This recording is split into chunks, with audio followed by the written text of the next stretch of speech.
teams at EXP Realty, upskill and invest in our teams. And another big reason is collaboration. I can't speak for the Joburg market, but I know in Cape Town there's a bit of a movement happening where a lot more agents are jumping on the collaboration bus and they're willing to share deals. And there's just this awesome undertone and movement that's happening, and we want to be a part of that movement. So our hope is that this series would be a part of facilitating that and influencing the industry in a good way. Rene is going to be speaking today on mastering mindset. I couldn't think of anyone better to share on this. He's been in the industry for a good while, probably as long as 500 years alive. And no shots fired, but for a guy your age to be able to shift and adapt and change so fast certainly requires a strong mindset. And that's exactly what you're going to be sharing today. And I really look forward to drawing on some of your nuggets. And yeah, Rene is going to share some slides with us today. And I know it'll be an engaging time. But yeah, over to you, Rene. Thanks, guys. So yeah, Neil, such a joy to be here. Welcome, everyone. Hope you had a blessed Easter. Such a joy for us to be able to connect with agents both locally and internationally. And yeah, maybe just to bring a different angle in terms of how I got involved in the luxury market. But I was so intrigued by Neil's.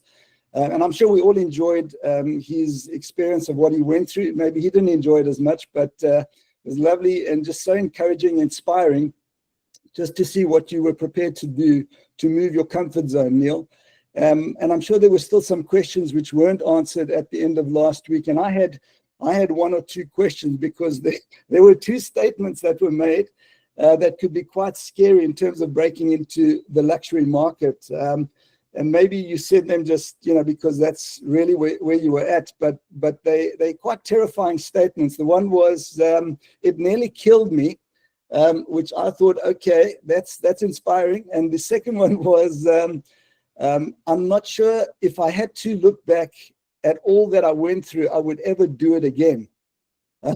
And so I immediately had this question of, is there something else that you would have done differently now looking back? And second question is, would you change anything from where you are now and go back to where you were previously?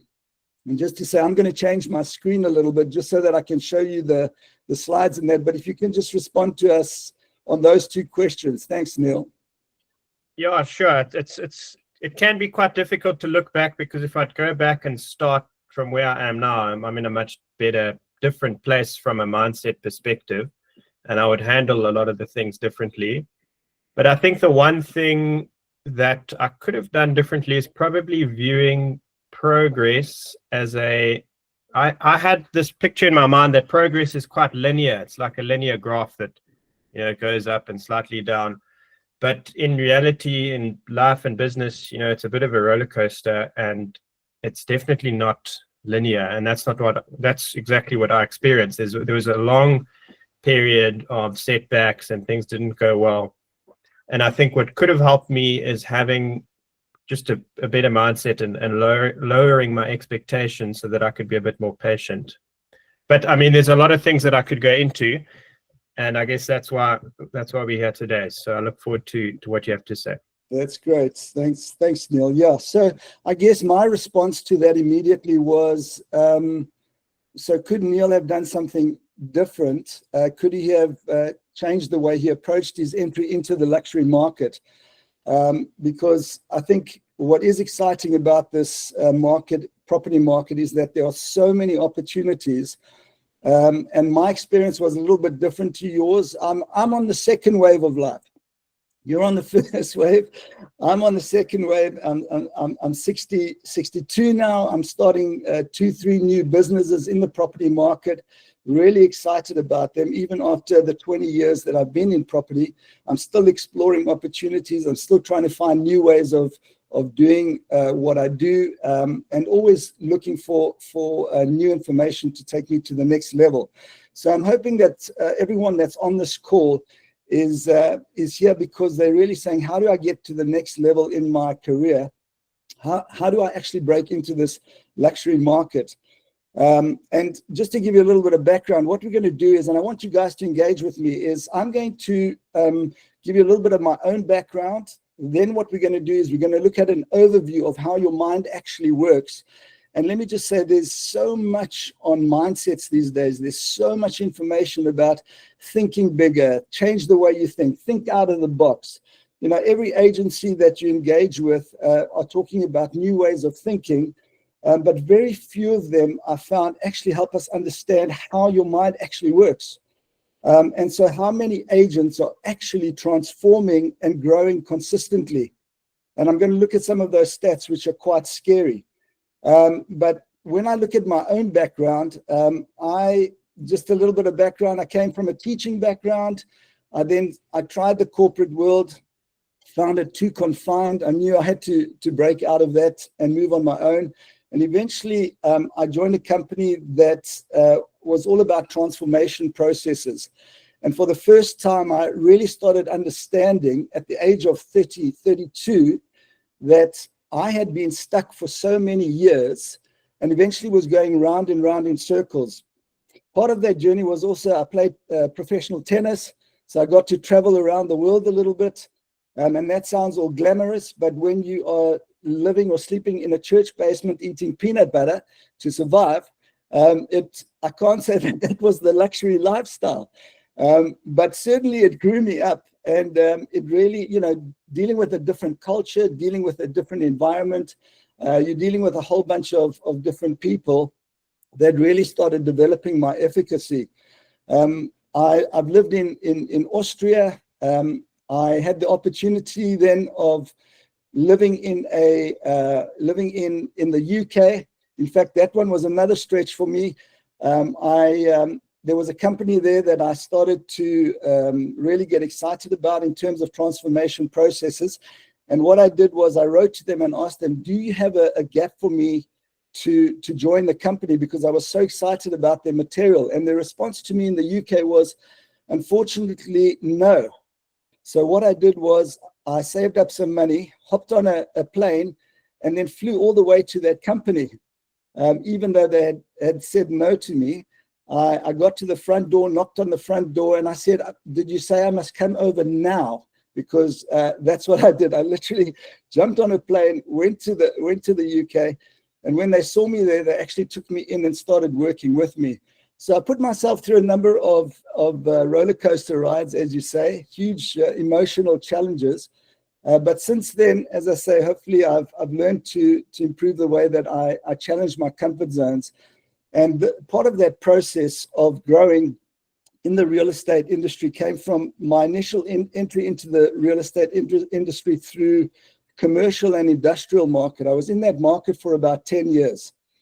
And so in that market, that's very, very different from the residential. If anybody's been in that, there's not much emotion in that industry. It's really all about, does it work for me? It doesn't work for me. What is the price? Yes, I like you. No, I don't like you. Go away. And so you had to learn to deal with very, very different people. And so that actually grew my efficacy as well. So all those comfort zone challenges of putting myself intentionally in other environments really gave me the confidence to become a little more fearless in terms of the challenges that I took on. So I've been in the industry, as I say, for about 20 years. I've been in the residential. I added the residential component of my experience about 5 years ago when I joined Keller Williams. And that was a really, really good experience for me. While I started understanding the residential market, I also kept thinking, where do I go from here at the age of 58 at the time? Where do I go? How do I go forward? And it was at that stage that I started realizing there were people selling in the luxury market in Johannesburg that I felt if they could sell luxury, so could I. And so my approach to the luxury market was a very, very different one than yours. I didn't put myself through huge stress. I actually moved back into, or I started looking at an estate that was close to us, Some of you might know it, Eagle Canyon, which sells luxury properties. And my goal was to be the top selling agent in that estate. So very different from yours, traveling from where you were to Cape Town. And the big challenge, the difference is the amount of stress that you put yourself through. So what I'm going to do is I'm going to share this process with you of how I moved from where I was to where I wanted to be in the luxury estate market. Your experience, I'm going to use just this elastic band as an example, is what we realize is whenever we put ourselves through a comfort zone challenge, it depends on how big that challenge is. I think yours was quite a significant stretch. And as a result, you had the tension of, do I keep going forward or do I go back to what I know? So I'm going to share a slide with you now, which summarizes the way that our minds actually work. And if you're wanting to change, if you're wanting to grow into the luxury market, there's a couple of things that you need to do to be honest with yourself in order for you to go forward. There's some words on there. Some of you might recognize them. I'm not sure if you do know, but let me ask, Steve, have you heard of the word Gestalt? A good German word. I know what teleological means. You know what that's a good start. All right, what about you, Neil? Everything on there looks like Latin, Rene. Okay, so this is the exciting thing about what we're dealing with. Whenever we go through change, what happens in our minds is that there's two tensions. If you do not get this tension right, very, very little changes. The first part of that is your CR does not stand for Cyril Ramaphosa, just to get that out the way. And G does not stand for Gauteng. There's a lot of tension between those two. But CR stands for current reality, and G stands for your goal or your purpose. Now, what happens in the mind of a human being, and this is every human being, is that there is a tension between where you are right now and where it is that you want to be. The interesting thing is that you will not rest until you either have achieved your goal or you go back to your current reality. When you are a million rand agent earning R1 million a month, to start thinking R1 million a month, that's quite high for some agents. If you are 100,000 rand agent and you start thinking about earning 300,000 or 500,000 rand, that tension in your system becomes quite big. That means something has to change between your current reality and your goal. So your mind has to find peace either by going back to the 100,000 rand properties or moving towards the 300,000 rand properties. For those who are in the luxury market, it might be the R1 million properties versus the 25 million rand properties, and maybe dollars even if you want to change it into dollars. $1 million property versus a $25 million property is going to create huge shift in your headspace.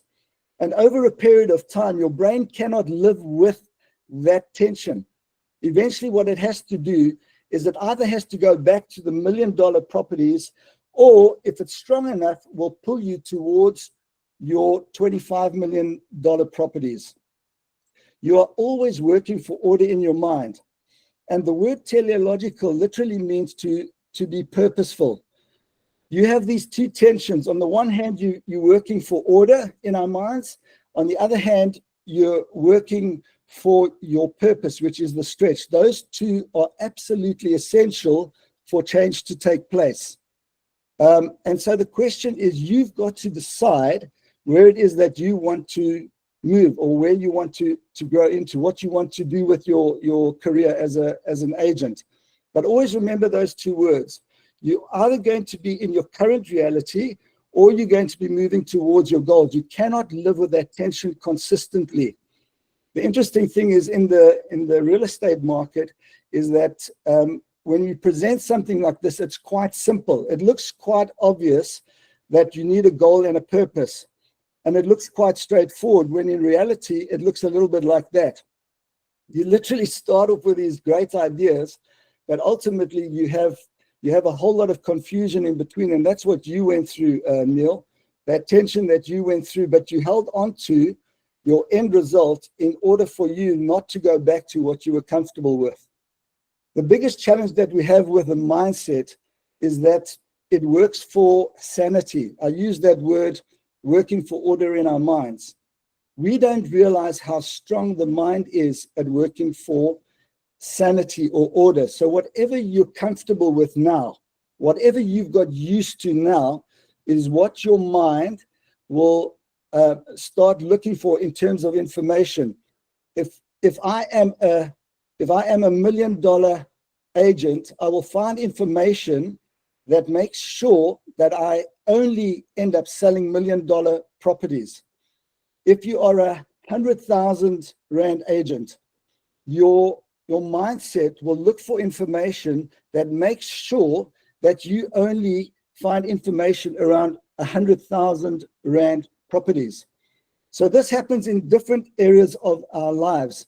That can be in your personal life, in terms of your relationships, in terms of your engagements with friends. You're constantly working for order in your minds. And I always say it's like this. You actually, when you fall in love with your own thinking, you're in deep trouble. When you fall in love with your own thinking, you're in deep trouble, because what your mind does then is only find information to support that current reality. And so we don't know that that's going on. We talk about these things. We say, well, just start thinking bigger. Just think outside of the box. But what I'm going to show you, and I'm going to use Neil and Steve as my guinea pigs on this journey as well, just to do some exercises with you to help us recognize just how strong our mindsets are in keeping us exactly where we are. When I moved into the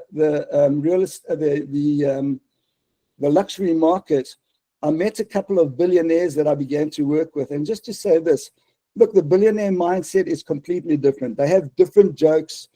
They laugh at strange things. They have some very high expectations. They're very demanding, and they don't really need you as an agent.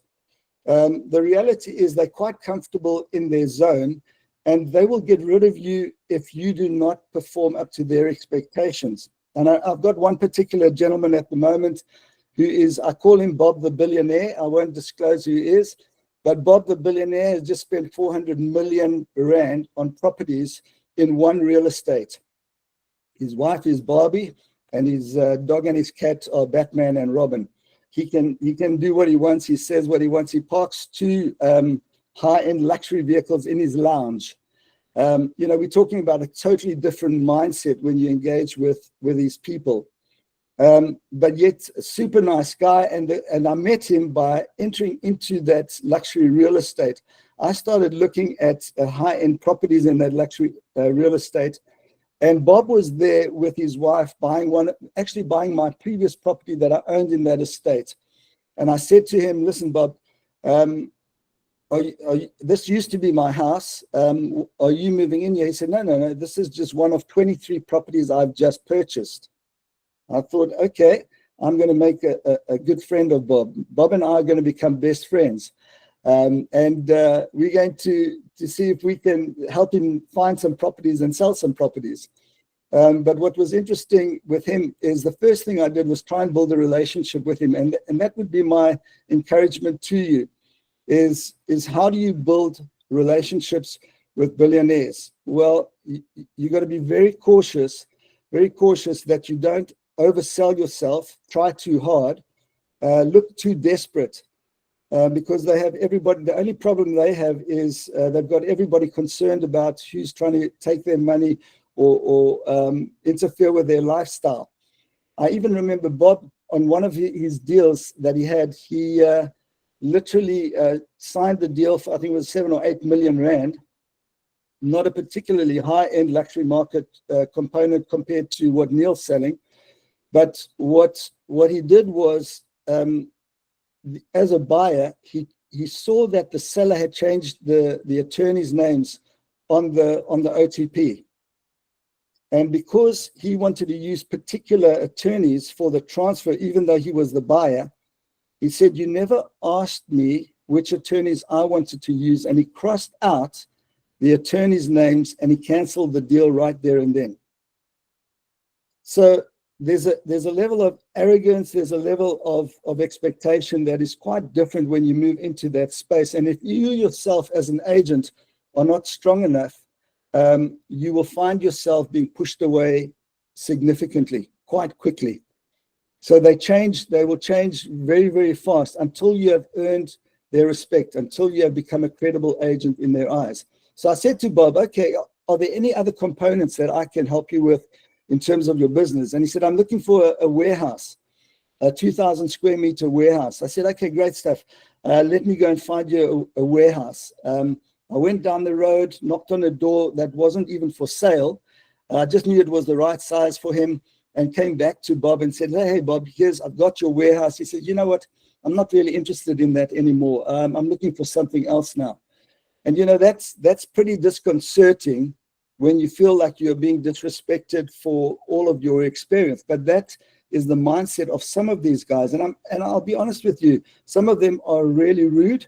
Some of them are really, really great. I had one guy who I've stopped working with because, and forgive me as I share this experience, but he says, real estate agents, they're just like prostitutes. No matter how you treat them, they'll always keep coming back. I was like, whoa, okay, time out. I'm not sure that I want to work with somebody like that. And so my journey has been a little bit like Neil's, in the sense that I've become very particular about who I actually work with. So current reality is looking at where you are right now and then deciding where it is that you really want to be. And I'm saying I'm going to be a top selling agent in Eagle Canyon. That's definitely a market. We don't have the Atlantic seaboard. We've got Eagle Canyon and we've got great weather. And so, that was different for me because I didn't have to travel across the world to get into the real estate market. But in order for us to really understand how that shift takes place, is I'm going to ask. I want to show you just how strong your mindset is in keeping you where you are. I'm going to ask Neil, and I'm going to give them a little bit of a stress test to see how they manage. So if you can just put your mics on, Neil and Steve. Oh, Renee, what are you gonna do with me? This is a little bit, going back to your school days. I'm sure you were all both pretty good at maths, so I'm going to give you a straightforward Terrible test. at maths, Renee. We're going to go into the whole mindset thing now, and I want you to experience this. So, what I'm going to do is I'm going to give you a couple of numbers to add up. I'm going to ask you just to add these numbers up, and then whoever gets the right answer, you will caddy for the other person on the next game of golf. All right? So here's your little test. Okay, are you guys ready? 3 plus 6 minus 4 times 2. Yeah. Yes. Must I give you the answer? Yes, please. I think it's 10. Neil. I got Oh dear. Okay, maths is the problem here. 3 plus 6, 10 minus 4. 3 plus 6 is 9. Minus 4 times 2 5 times 2 is 10. is 10. Excellent. Okay, you got the idea here. Let's go to the next one. 11 plus 4 divided by 3 times 6. You lost me at divided by 3. You want the answer? Yes, answer. I never know when to give you the answer. You give me so many numbers. 30. 30 is correct. All right, well done. So you caddying for Steve. Okay, great stuff. All right, so I'm going to do a simple change, and the guys at home, I want you to do this with me as well. I want to change the plus sign to a minus sign. So when I say plus, you're actually going to be subtracting, and when I say divide, you're going to be multiplying. All right? So very, very straightforward. 10 plus 5 divided by 3 times 3, and just alter the plus sign to a minus sign. All right, I'm pulling your legs here a little bit, but the reality is, when you do a simple change in your headspace, you can see that your brain wants to push it away. All right, nobody wants to change the plus sign to a minus sign. Nobody wants to change a divide sign to a multiplication sign. We are always fighting for order in our brains, if that makes sense. So any kind of change, whether it's, even though the opportunity in front of you is great, moving into the luxury market is amazing. The problem is it's going to come with a whole lot of stress and a whole lot of comfort zone challenges. The natural thing for the brain to do when things are too tough is to go back to what you're comfortable with. So nobody wants to change that plus sign to a minus sign, especially when somebody else tells you to do it. So that's one type of change, that when somebody puts pressure on you to improve your sales at your market centers, when somebody puts pressure on you to think bigger, that comes from the outside. This change that we're talking about, moving into the luxury market, has to be something you choose to, want to, love it, like it. It's your idea. You don't want to do this for anybody else except for yourself. Choose to, love it, like it, want it. It's your idea. If you're doing it because you have to, if you're in this property game because you have to, that's working directly against you. That is a push motivation. Your brain is telling you, I need to get out of this and find something else to do if I'm not doing this because I want to, choose to, love to, like it. If you're going to move into the luxury market like Neil did, there must be no escape to go backwards. It must be 100% commitment. You cannot leave yourself a back door. If you're going to leave yourself a back door, your mind will make sure that you find a way to enter that back door. That's how powerful the mind is. It will come up with reasons, it will come up with excuses to make sure you go back to whatever it is you're comfortable with. Now, it's easy to talk about these things. It's another thing to experience them. That little comfort zone challenge of changing a plus sign to a minus sign, you can see how quickly you would push that away. And that goes with every other area in our lives as well. The types of lifestyles we live. That means the friends that we have, the food that we eat, the way that we take care of ourselves. All of us have designed a comfort zone for ourselves to make ourselves feel absolutely good. And I'm saying sometimes we need to really take ourselves out of our comfort zones and know how to do that.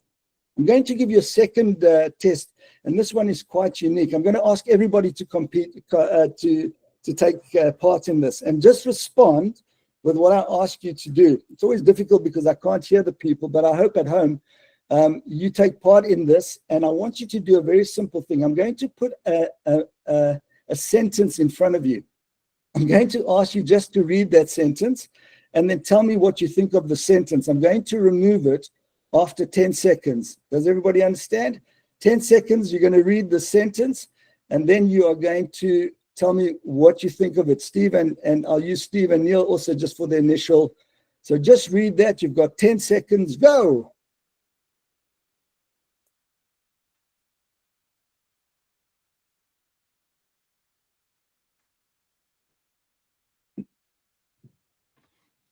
Anybody seen that before?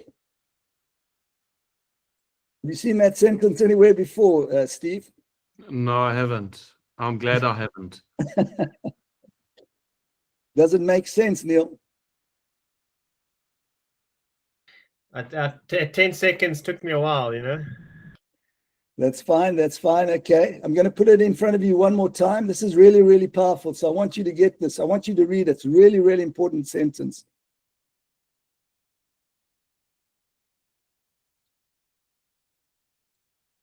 Eight, 9, 10. Okay. Any difference the second time you read it? No, doesn't make any sense. No difference. Okay. So what I'm going to do this time, I'm going to ask you to do something different. I'm taking you back to your school days. The normal thing is when somebody puts something in front of you, the very next thing you wanted to do was say, well, obviously you're going to ask me either to remember that or to learn something from it. What I want you to do is I want you to count, listen carefully, I want you this time to count the number of F's that are in the sentence. I want you to count how many F's there are in the sentence. All right, you all can hear me clearly? All right, are you ready? And after 10 seconds, I'm taking it away. On your marks, get set, and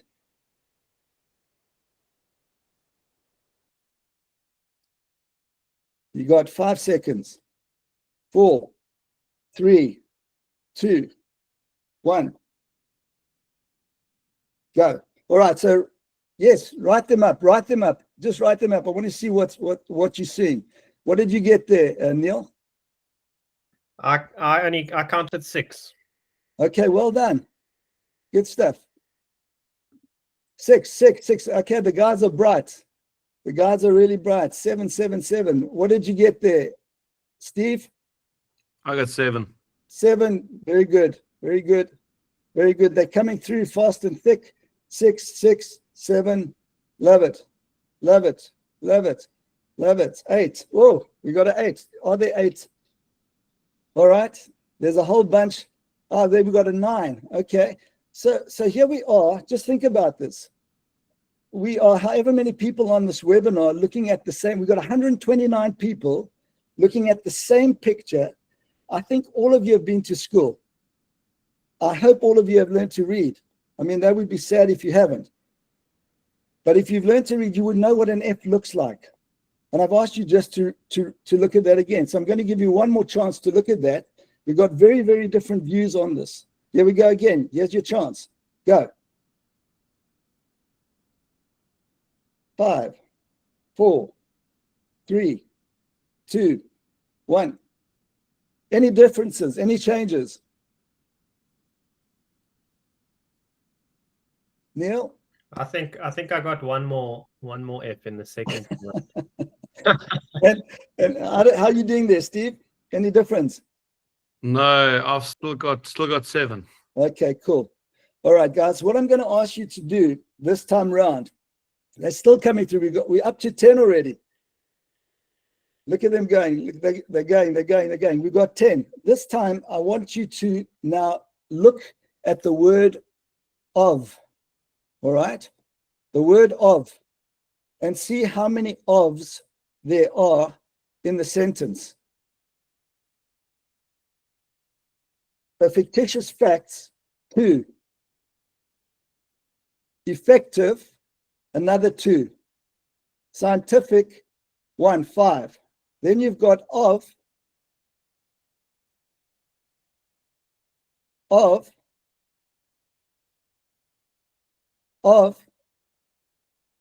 qualifications with another F. So we got 1, 2, 3, 4, 5, 6, 7, 8. How many people actually missed the ofs? Anybody miss the ofs out there, Steve? Yeah, I think it's 7 without the ofs. 7 without the ofs. I think that's right. So I would have missed the ofs. All right. So the interesting part about this is, why would we have missed the ofs? Any ideas? Does somebody respond to me? Why do you think we missed the ofs? Just some ideas of what's going on in your head about why you didn't see. We're looking at the bigger, more important words. Bigger words, more important words. Like properties, effective, agents. Yeah, our brains are conditioned to fill in things when we read. So we skip past things that our brain just knows and fills in the meaning of, so little prepositions and things actually get filtered out while we're reading. Yeah. So everybody's going to come back. Some people will say, I haven't had enough time. Like Neil said, we focus on the big words. We choose what it is we want to focus on. We fill in the reality. But I want you just to understand this, because this is really significant in terms of our comfort zone challenges. You see, the reason that you miss the ofs is not because you didn't have enough time necessarily, or because you only focused on the big words. When you were at school, and I'm just taking us back here in order for us to go forward. When you were at school, you learnt what an F sounded like. An F had a very particular sound. Fun, flower, feelings, and other words that we use from time to time. But the word of comes off a V sound. It comes off a V sound. It's not part of our training. It's not part of our background. Now, this is really, really critical, because if you understand that everything that you have learned determines what you see and what you move to, we automatically block out opportunities that are in front of us because of where we have come from. So your of sound is not something that you have learned particularly. You know the word, but the sound you don't. So what your brain does is it builds a blind spot to anything that is different from what you have inside of you right now. So we can all look at the same picture, but we will decide for ourselves what we see and what we don't see. Now, this is quite scary, because there are opportunities right in front of you today. There are opportunities right in front of you today that, because of your past experience, you do not see those opportunities.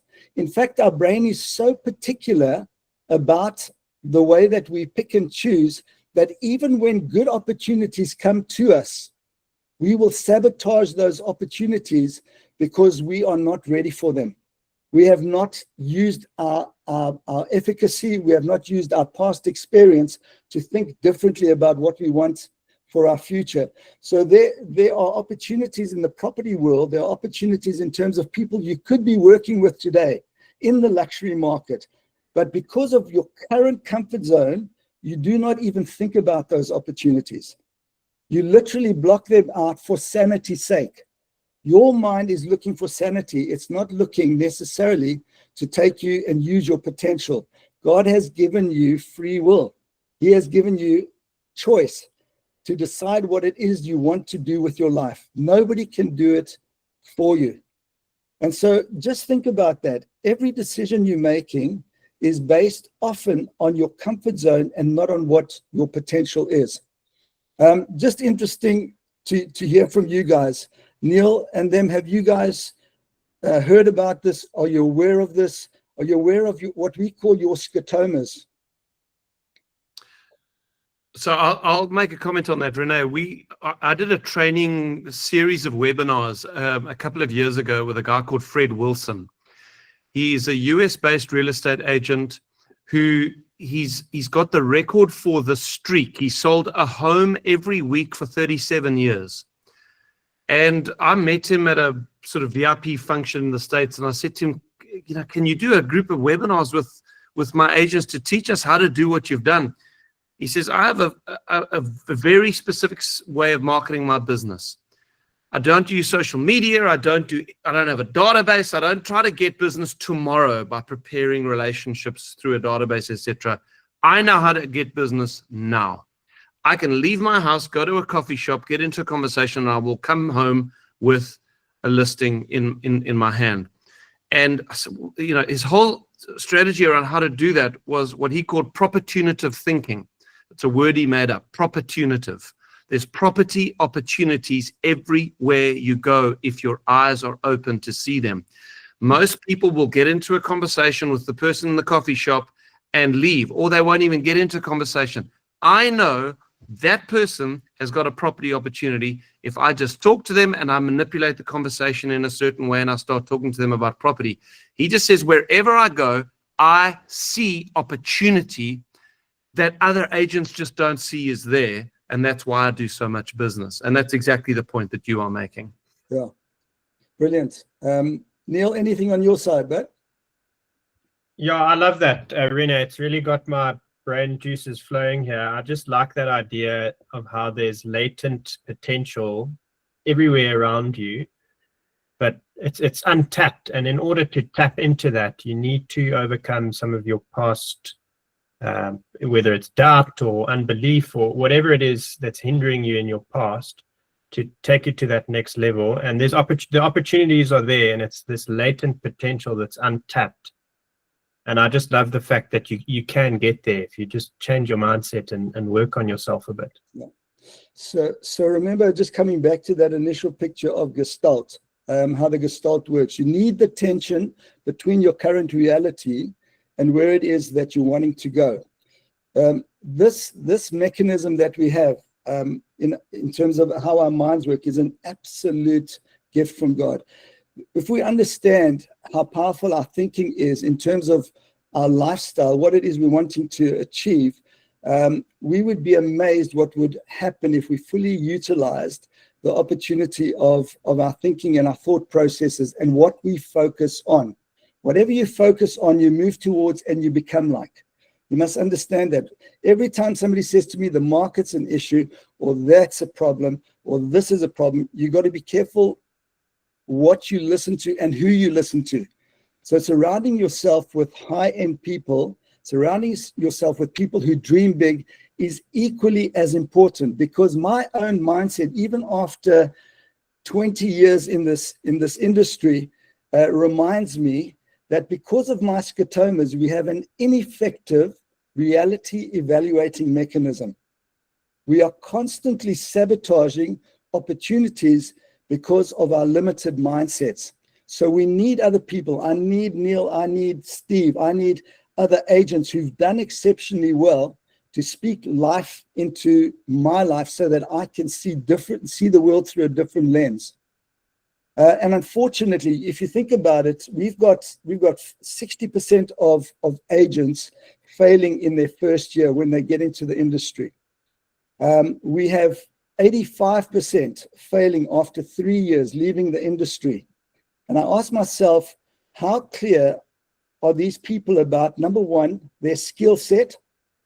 Do we know that you're meant to be an agent? Can I wake you up at 3 o'clock in the morning and say, I've got a house to sell, and you will jump out of bed because you're so excited about it? Even after 20 years, I'm really excited about it. Can you see evidence in your life that you are meant to be in this industry? Because it's not just about dreaming. You've got to know what your current reality is. You know, if you came into my office and you said, I'm an apple tree, I would say, well, give me evidence that you're an apple tree, and you'd have to produce apples. I'd need to see, if you're an agent, you have to be selling houses.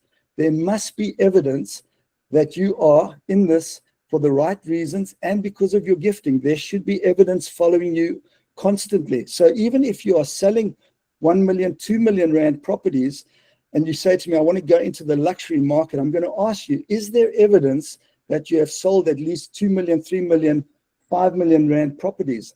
We must be honest about what the current reality is. And then, as I say, once you understand that this is really your calling, you then intentionally set goals of the kinds of properties you want to sell. But it's helpful to know that along that journey, we all have this broken, ineffective reality evaluating mechanism. But if I learn to work with other people that are doing exceptionally well in the industry, and that's why I say this webinar is so helpful, because there's a lot of people on here who would not know these things about the luxury market. And so you could save, through 1 hour, you could save yourself 10 years of learning by literally understanding what the luxury market is all about and what it requires.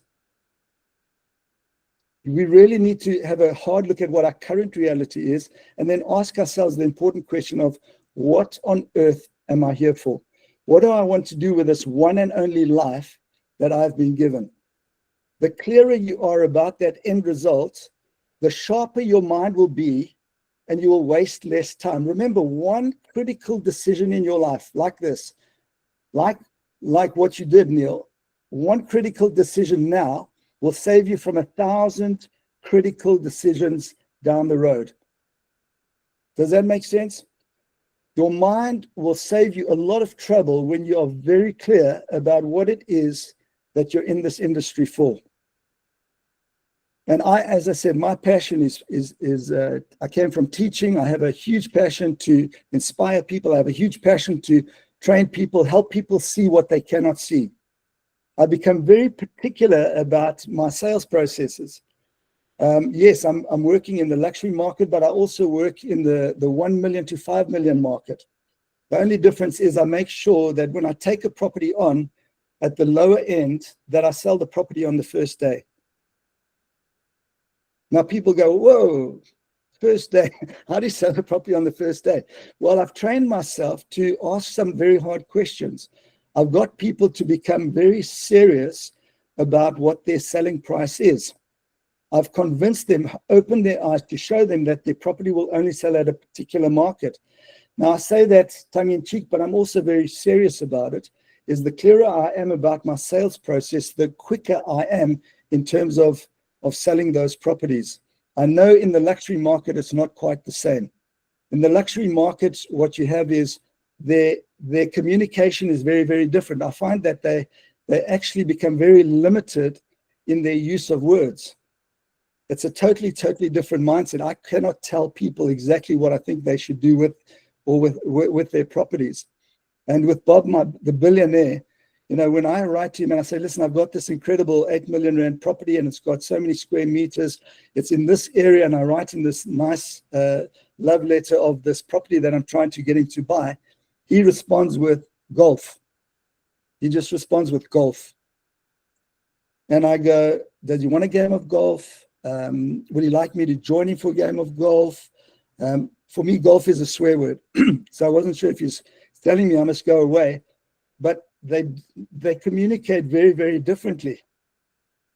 Other time I connect with him, he just sends me a word, Mauritius. Not, hi Rene, lovely to hear from you again. So glad that you keep in touch. No, Mauritius. So for me to move from where I am, from that state of what I'm comfortable with, to moving to the 25 million rand property, I've just listed one of his properties at 25 million rand. I know that I've got to be able to be confident enough, strong enough, and unaffected by how he is as an individual. Think about that. If everybody is working for order in their minds, just to get two people to agree, you can see the conflict that we experience and the challenges we have as agents, particularly in the high-end market. We have to become credible people in the eyes of people who have money or people that are selling. If you're not credible in their space, if they do not think of you as a quality, dedicated, highly committed agent, they will move on to somebody else very, very quickly. So building those relationships takes time, but it's important for you to keep building your own efficacy. You need to fill your head with healthy information. Find books that will encourage you to understand what it takes to be a top real estate agent. And then put yourself intentionally in some of those awkward positions. Go to a golf course and try and speak to a couple of millionaires or billionaires. Be intentional about where you put your mind, your headspace. The more you do that, the more you will become comfortable with those environments.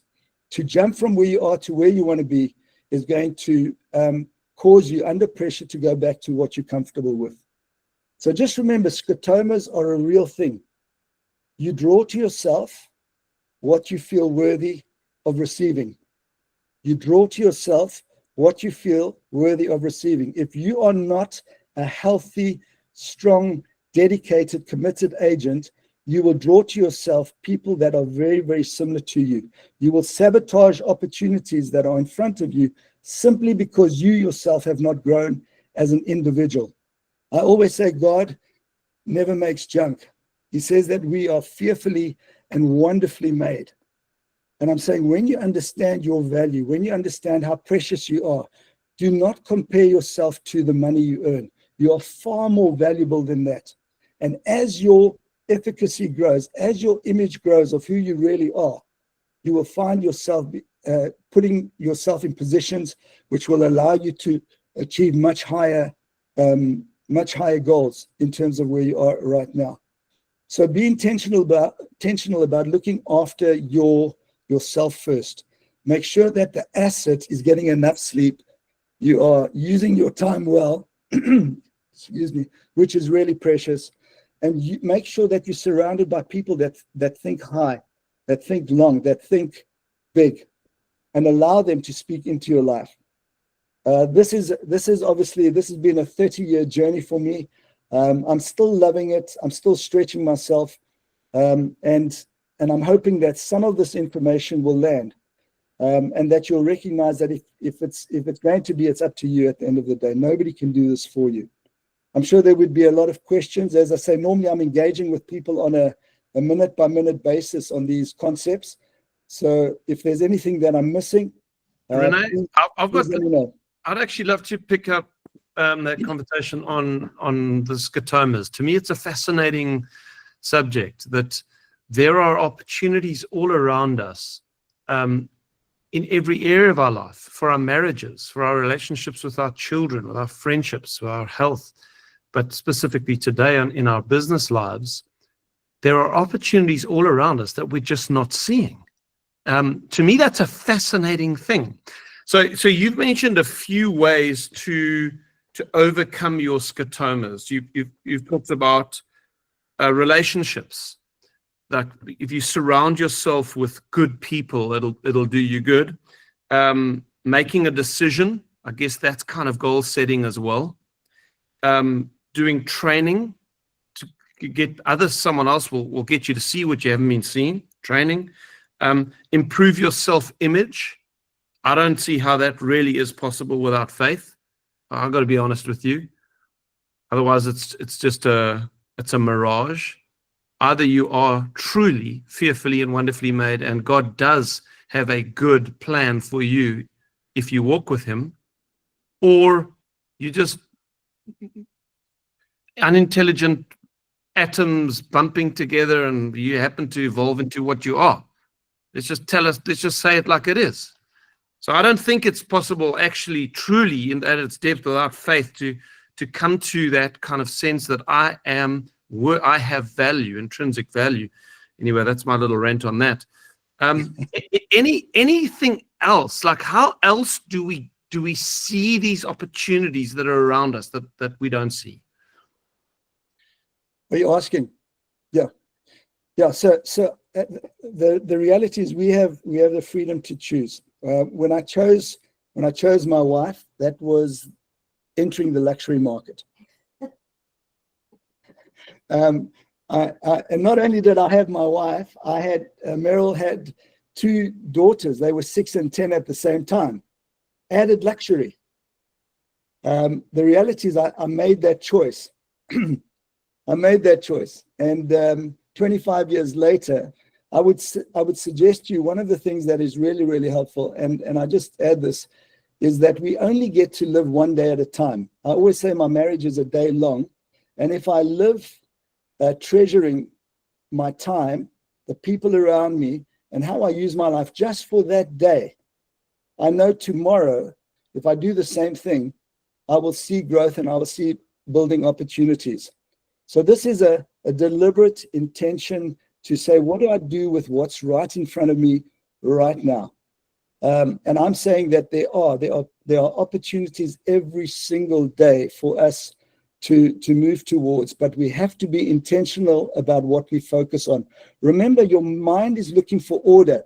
If you are not clear about what you think about, and that's what faith is. Faith is being sure of what you hope for and certain of what you cannot see. You have to see it first person, present tense, with great excitement. The question is, if you're not passionate about what you're doing, if you cannot see yourself in that role, if you cannot see yourself selling in the luxury market, you will go back to what it is that you are comfortable with. So we've got to be intentional about what you put in front of you. What kinds of properties do you want to work with? What kinds of people do you want to work with? And then you'll be amazed at what opportunities open up, simply because your brain now allows you to discover the ingredients to help you get to where you want to go. And that's why I love Neil's story. Because of his stretch, he opened himself up to a massive opportunity. And maybe we can end off with just asking Neil, would you go back from where you are after all of that stressing and all of that stretching, Neil? No ways. I think it was totally worth it, but there were some dark days with very few breakthroughs. But when the breakthrough happened, a lot happened at once, and I'm very thankful for that, and I'm very thankful that I persevered. Yeah. And can I ask, what is your goal ultimately in the luxury market? Well, my yearly goal for this year would be to close on plus minus 200 million in sales. So that would be my goal from a sales perspective. And yeah, and I guess the biggest thing I'm trying to focus on is not too much on outcomes, because you can't always control that, but like, who am I becoming? How am I changing my mindset and becoming the sharpest I can be? And hopefully that would inevitably change my outcomes. Great. Yeah, so I would maybe perhaps end with just helping us understand that it's not how we start this journey, guys. It's really about how we finish. And at the end of the day, it's who you've become and the impact you've had on people on that journey at the end of the day. You can choose to use that in any market you want. But my goal is exactly the same as Neil's, I guess, is how do I make the most of the time that I have, with the time that I have left, to leave an impact, and also just to leave this industry a lot healthier than when I first entered it. Can I get individuals to understand just how precious they are and how gifted they are? You were made for more, is what I'm saying. You were honestly made for more than where you are right now. And if you are intentional about looking at your current reality and stretching yourself in terms of what is possible, I think you might absolutely surprise yourself and those around you in terms of what's possible. So anything else finalize on your side, Steve? Yeah, I think I would love to encourage everyone here. Obviously, we're going to be together again next week. We're going to dive into a lot of the hows, as I feel they should be done, on how to build a real estate business in the luxury market. Neil did that last week. This middle session has not been how. It's been more about getting a clear and compelling vision of who you can become and clearing away some of these blind spots. And I think one of the most powerful exercises you can go and do between now and next week, because the how doesn't matter. Like, that's what I've sort of realized, from what you've been saying today, Renee, is the how doesn't matter unless you have that clear, compelling vision and goal of what you want to be in the future. How doesn't, because your brain will just keep taking you backwards. So maybe next week, if you really want to prepare well for next week, spend a little bit of time writing down a vision, a compelling vision or goal for the future for yourself. And then next week we'll pick it up with relationship building and working by referral. So I feel like that was a really, really stimulating session. And I want to thank you for the effort that you put into it, Renee. Awesome stuff. Guys, we can keep the comments going on the YouTube channel, which is where I will post the replay of today.